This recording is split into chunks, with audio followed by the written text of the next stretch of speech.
नमस्कार, आपके साथ मैं रोहित कुमार। आप हैं न्यूज फॉर नेशन पर। आरसीपी सिंह के इस्तीफे के बाद अब कौन बनेगा जदयू कोटे से मोदी कैबिनेट में मंत्री, ये सवाल उठने लगा है। जदयू इस पूरे सवाल का जवाब देने से बचती नजर आती है। साफ तौर पर बस यही कहा जाता है कि नीतीश कुमार जिसे चाहेंगे उसे मोदी कैबिनेट में अगला मंत्री आरसीपी सिंह की जगह पर बनाया जाएगा।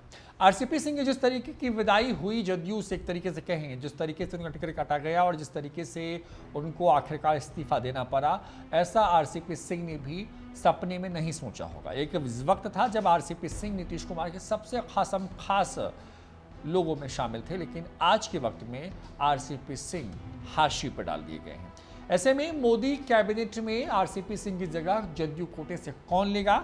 मोदी कैबिनेट के विस्तार के बाद कौन होगा जो बिहार से जदयू कोटे से मोदी कैबिनेट के मंत्री के तौर पर शपथ लेने वाला है? बात विस्तार से। जदयू के वरिष्ठ नेता रामचंद्र प्रसाद सिंह उर्फ आरसीपी सिंह ने मोदी कैबिनेट के मंत्री पद से इस्तीफा दे दिया है। केंद्रीय मंत्री आरसीपी सिंह ने प्रधानमंत्री को अपना इस्तीफा सौंप दिया, जिसके बाद राष्ट्रपति भवन से इसकी अधिसूचना भी जारी कर दी गई है। आरसीपी सिंह के पास इस्पात मंत्रालय था और वो जदयू कोटे से केंद्र में मंत्री थे।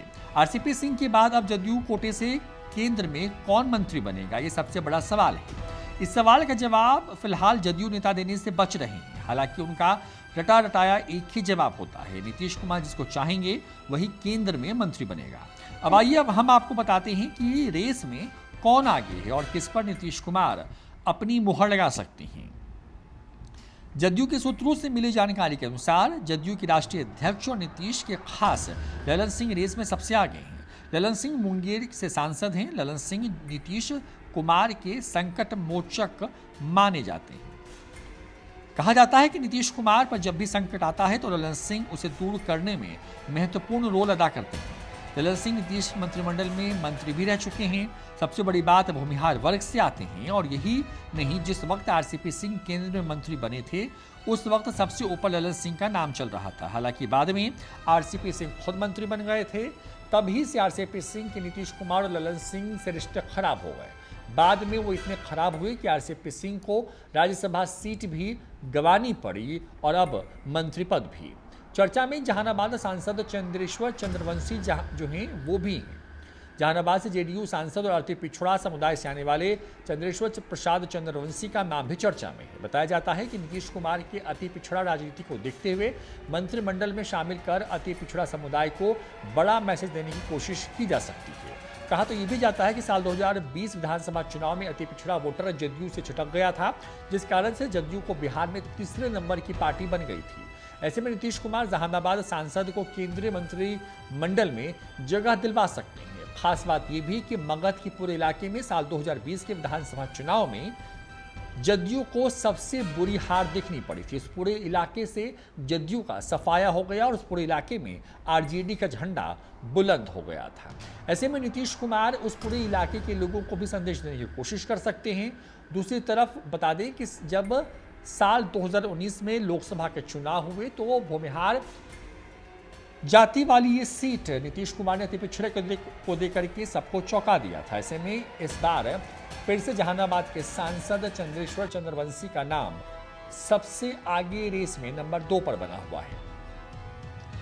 वहीं आगे बात करते हैं तो पूर्णिया से जदयू के सांसद नीतीश कुमार के लवकुश समीकरण में फिट बैठने वाले संतोष कुशवाहा की भी चर्चा है। साफ सुथरी छवि और कुशवाहा वोटर को मैनेज करने के लिए नीतीश कुमार संतोष कुशवाहा को जदयू कोटे से मंत्री बनवा सकते हैं। संतोष कुशवाहा जब मोदी कैबिनेट का विस्तार हो रहा था उस वक्त भी रेस में थे। ललन सिंह आरसीपी सिंह के बाद संतोष कुशवाहा ही वो तीसरा चेहरा थे जिनकी चर्चा तेज थी। इन सबसे अलग चौथा नाम भी रेस में है। नाम है अनिल हेगड़े का। बता दें कि अनिल हेगड़े जदयू के वरिष्ठ नेता हैं, नीतीश कुमार के बेहद करीबी माने जाते हैं।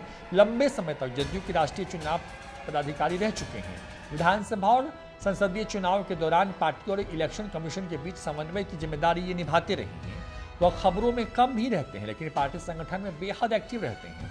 ऐसा कहा जाता है कि पार्टी संगठन के साथ ईमानदारी से जुड़े रहने की वजह से नीतीश कुमार उन्हें राज्यसभा भेज सकते हैं और उनका कार्यकाल 2024 तक भी है। ऐसे में नीतीश कुमार एक बार फिर चौंकाने वाला फैसला लेते हुए हेगड़े को भी केंद्रीय मंत्रिमंडल में जगह दिलवा सकते हैं। तो ये वो 4 नाम जिनकी चर्चा बहुत तेज है, जिसको आरसीपी सिंह की जगह पर केंद्र में मोदी के साथ मंत्री बनाया जा सकता है। बड़ी बात यह है कि अब मोदी कैबिनेट का विस्तार होता कब है, इस पर सबकी नजरें टिकी हुई हैं। फिलहाल की बात करें तो आरसीपी सिंह का जो मंत्रालय था, यानी कि इस्पात मंत्रालय, स्टील मंत्रालय, उसे जो है ज्योतिरादित्य सिंधिया को दे दिया गया है, जबकि दूसरी तरफ अल्पसंख्यक जो मंत्रालय है वो स्मृति ईरानी के पास होगा। अब देखना होगा कि जदयू से कौन नरेंद्र मोदी की कैबिनेट में अब मंत्री पद की शपथ लेता है। फिलहाल इस वीडियो में इतना ही। नमस्कार।